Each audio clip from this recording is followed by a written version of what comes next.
Roger Federer, you are just on fire. I cannot even put into words just what your performance has been in Madrid, and every day to just open up either Google or some ESPN article to just see you've made it onto new stage.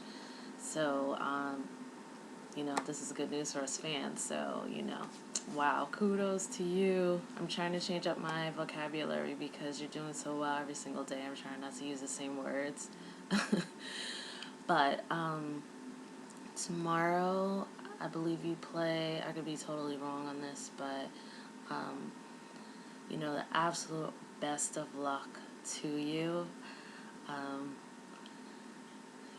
for me, this whole performance that you have displayed during this tournament has been just basically showing the turning point and setting the actual temperature and the pace for what this season is going to be. You have current world number one and current world number two out of this competition, and stakes are really high. Everyone knows fully what you can do and that you are a true and unbelievable threat. So your performance here at Madrid is going to be the absolute, I feel like it's going to be the decisive catalyst maybe for what the battle is going to be, or actually the tone of the rest of the season is going to be. And I do believe it's going to be a battle. I believe you are going to continue to work really hard and just continue to roll on and excel. But I do believe at the same time, and actually there's really no but, it's just more so like looking at taking number one in the world again.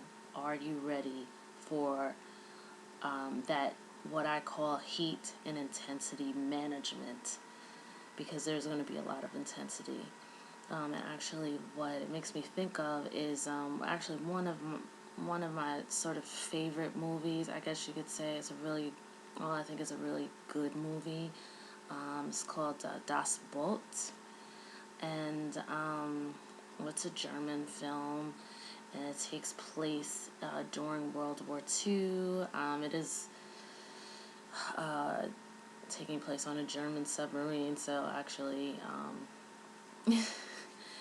it's not like a real heroic, it's not like the type of story that you really cheer for given the type of purpose that the German army was fighting for at that time. But the movie is tremendously good.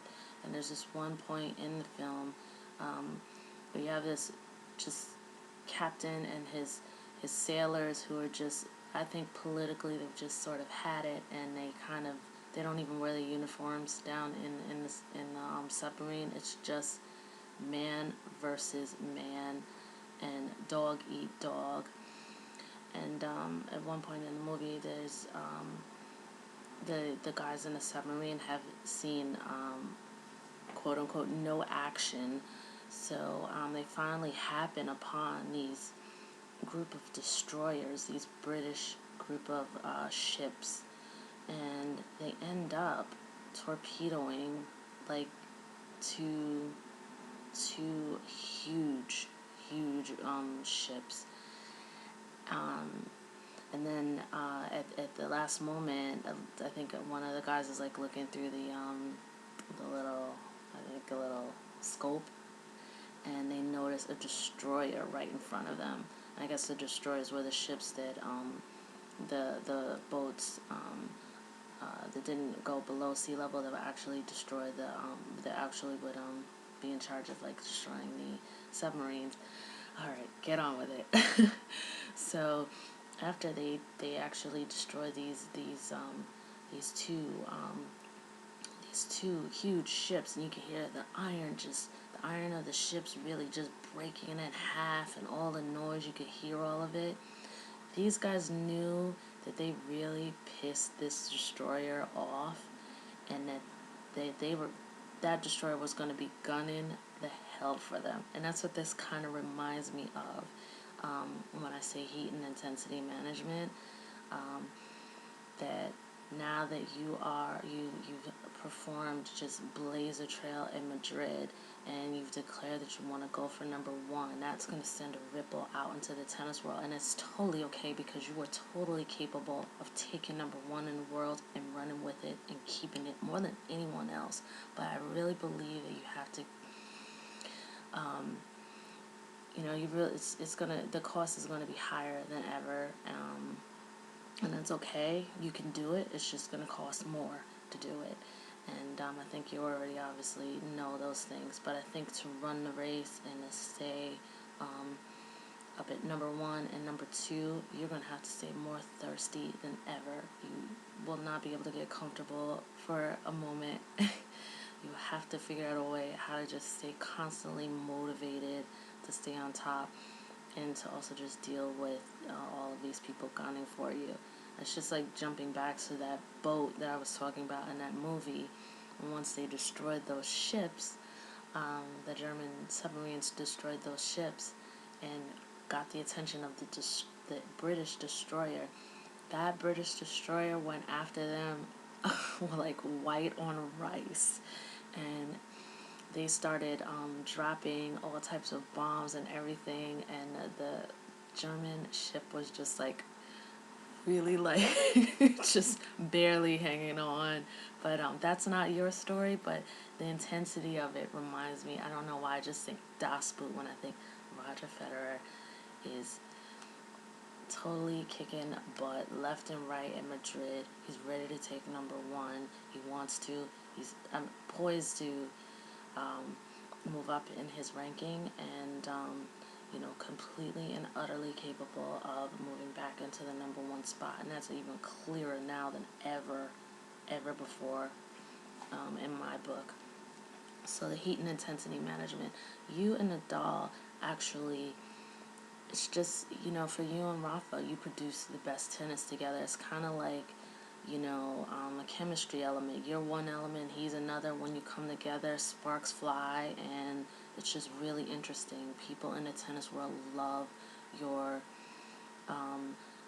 what you two produce together. So I think naturally knowing, like, how will you manage that media storm again, where the media will constantly be talking to you about Rafa and constantly be talking to Rafa about you and who's better and who's a legend and who's not, and how are you, Roger Federer, going to keep your mind clear of that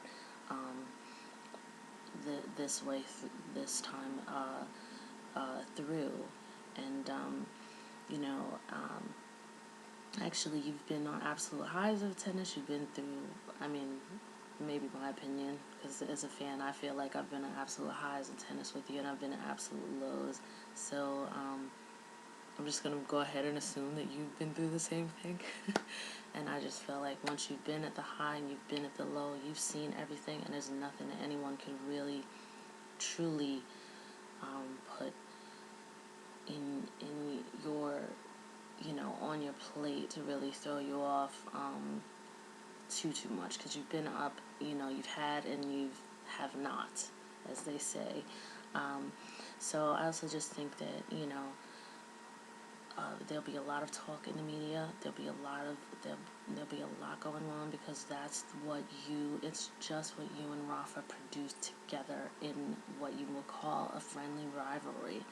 So there's going to be heat, and there's going to be heat from Nadal, obviously, but there's going to be heat from you too. But I'm just talking about Nadal. So there's going to be heat from Nadal. He's going to be very desperate. He's going to be gunning. He's a hard worker. You know how he is. So what you plan to just once you grab that baton and run out and go for that number one with Djokovic and with Nadal, how are you going to keep yourself motivated to keep running? Because you can totally do it, and you can totally keep it. Neither one of these guys, with all due respect to them and how much I love them as well, but not more than you, but with all due respect to them, they've never been able to produce the type of consistency and dominance that you have, and I know that you can actually take this baton, run the whole show, and show them and give them a couple of lessons or two. So, in the meantime, though, because you've held the third spot, you're going to look at dealing with, I think, because Roland Garros is coming up, the Olympics is coming up, Wimbledon is coming up. The stakes are high and huge, not only for you, but for them as well. But the heat is going to be on you like nothing ever before, I believe. And to hold the line, because Nadal has held the spot over you for a while, I believe it, you, in order to start really getting back into the groove of holding a dominance and all that it will cost to be into the first spot, you're going to come up against some strong and ferocious opposition from both him and from Djokovic. And then the usual people want to be gunning for you anyway. But you can handle all of this. But it's just about being aware and making sure you don't end up out to sea, and that you're just conscious every stroke of the way, and you're keeping yourself motivated so you stay on top of this, so nobody pursuing you and anyone who wants the number one ranking is all of a sudden moving up close to you in points. So you're gonna have to stay constantly motivated to run further out ahead of these guys and keep yourself way ahead of the pack. And this dismantling belief is going to probably take the rest of the year. You're probably gonna have to fight like hell, because these two guys, especially Nadal and Djokovic, since they've held spots above what you've held at this time, it's gonna be probably a lot of fighting, and just be aware of it when you're on the court. Don't let it get into your head or anything like that. Don't let the media get into your head. Just be aware where your mind is going, and just keep staying focused, because you can do it. Yeah, I'm giving you this advice or whatever, and I hope I'm trying to do it in a respectful manner or whatever, but just know you're going to deal with some strong, ferocious opposition, and that'll be a part of the process of dismantling the belief that other people can beat you, and that other people have beaten you in the past, and they deserve to hold space above you, because that's how people are going to be playing with that type of intensity. And because mindset is different, you'll be coming into it in one mental frame of mind. You'll be the challenger, since you're the number 3 spot right now. You'll be the challenger, so that's a whole different mental energy from someone who's like, I can beat this guy, I've beaten this guy, this is my spot, I'm going to keep it. So you understand that type of energy, like the challenger, who will probably have less, likely to be, have less, I don't know how to put it, but it's just a different mental frame of mind. Like, I think there's more aggression generated from someone who's holding a number 1 spot, who's attained that spot currently and feels that they've held it over another person, and now this other person is challenging them.